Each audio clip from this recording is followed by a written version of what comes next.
they asked him, "Hey, do you keep notes, or do you have a collection of ideas that, like a notebook you write down in?" And he said, "No, because that's where bad ideas like fester and like grow to the point where you get locked into ideas." So it can be bad sometimes, I guess. Yeah, I never thought of it that way, but I guess it's a point well taken. I saw his point. Well, point well taken. So I do have actually a question from one of the fans listening right now. She's out of the UK actually, so she's up nice and early in the morning because it's about 2:30 in the morning there right now. Jesus. Yeah. So she. I'd be sleeping. Yeah. So she says she was saying, because she's a poet, she goes, as a poet sometimes, because I force myself to finish. Is it the same thing for you in some of your songs? Yeah. Absolutely. Most of the time it flows, but definitely there's times when or even just songs that you sort of, you force a little bit. And sometimes it's for the best, sometimes it's just fine. But yeah, totally. Well, with that being said, Peter, do you ever find yourself just sitting down and saying, man, like, I really got to write a tune, and it just drives you crazy to get at least something done, like at least like a verse, something like that done, or even some licks? Always. But I just try not to think about it too much. I think, we're all our own worst enemies. And, my own filter, I try to keep that, sometimes I'll record an idea that I think is kind of hokey. Right. And then, the more it develops, eventually you like it. Maybe it's just because you listen to it too much or something, but yeah. Definitely, though. Definitely. Right. Just like everyone else. No, fair enough. No, just with the different song titles, I mean, I know we're kind of sticking to the songwriting process just for a little bit longer here. With song titles, I mean, I know you said somebody's like to write something hokey. So, is it all kind of are a lot of songs mostly kind of fictional, or do they have some like relevance to them, like some past memory, or some past happenings, or? Sure. I think this next record that we're working on is really personal, actually. I'm not sure if all the songs will end up on there, but there's been like the song for Athena is really, really personal, I really think it just depends on the song and whether or not, it comes from a real place or not. No, fair enough. I mean, some bands, I don't want to generalize too much here, but some bands kind of almost stick to we'll call it a program almost, where all songs, not that it's a bad thing, but are from like past experiences, that sort of thing. But they all kind of fall along the same lines, and that's where it can make things a little boring because the music may be good, but if the song substance lyrically is more or less the same, it kind of starts to take away from the music itself. Yeah, well, there are a lot of sort of fictional ideas behind different songs, and specifically for Telescopes. The idea behind that record, the whole metaphor with telescope. Well, sorry, I'll take a step back. Sure. One of the ideas for our band when we first got started was to have sort of a palette of certain chords, certain motifs that we would use lyrically. For example, like we mentioned the stars a lot, and we mentioned the ocean a lot, and without just saying bluntly what we mean by that, we have a sort of a reason for that, and we're talking about maybe something else than what it seems like we're talking about. But when it came to Telescopes, our idea was, a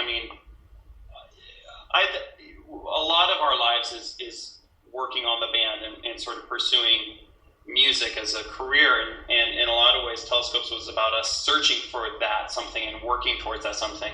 But we decorated it in the metaphor of, it's outer space and things like that.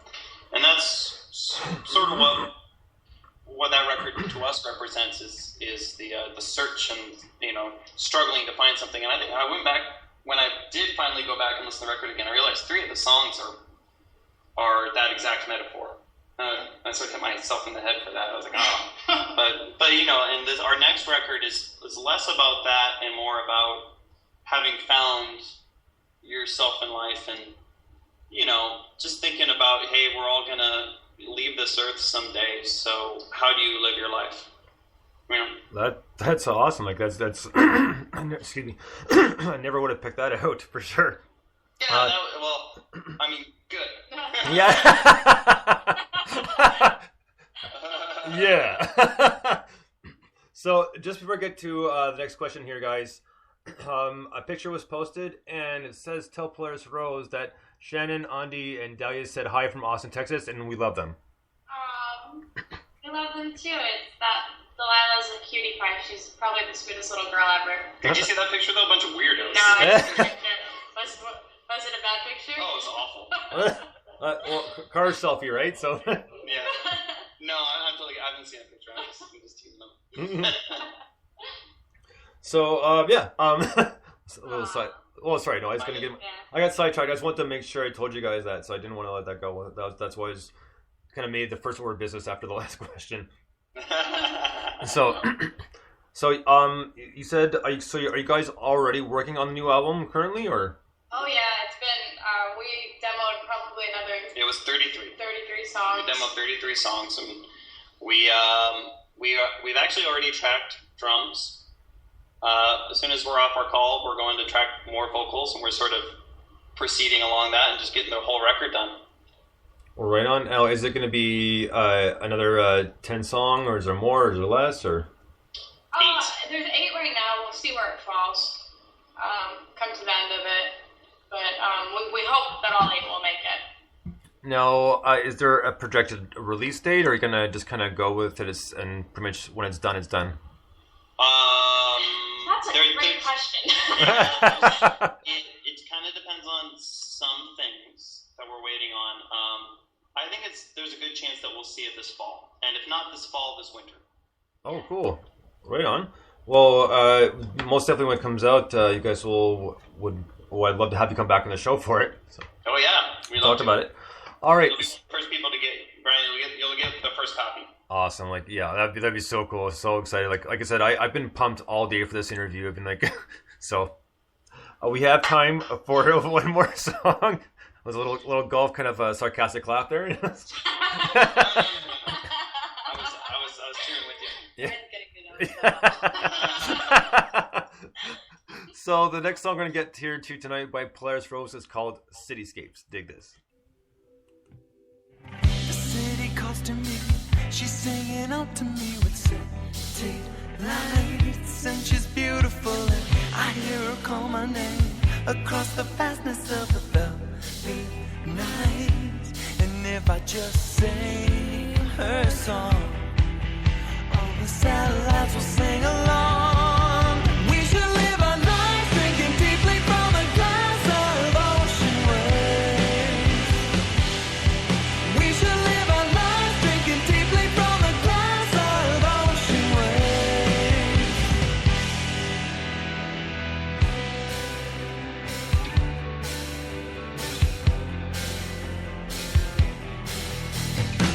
The city walks with me. She seems to grace me with the winter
Polaris Rose with Cityscapes. Now, this one, I think, both displayed both of your talents, like really kind of put them out there. Again, with your soloing, Peter, but Matt, we finally heard you really give her a little bit and kind of belt out some higher notes. Yeah. Yeah, listen to you. Oh, look at me. That's why I'm in charge. Yeah.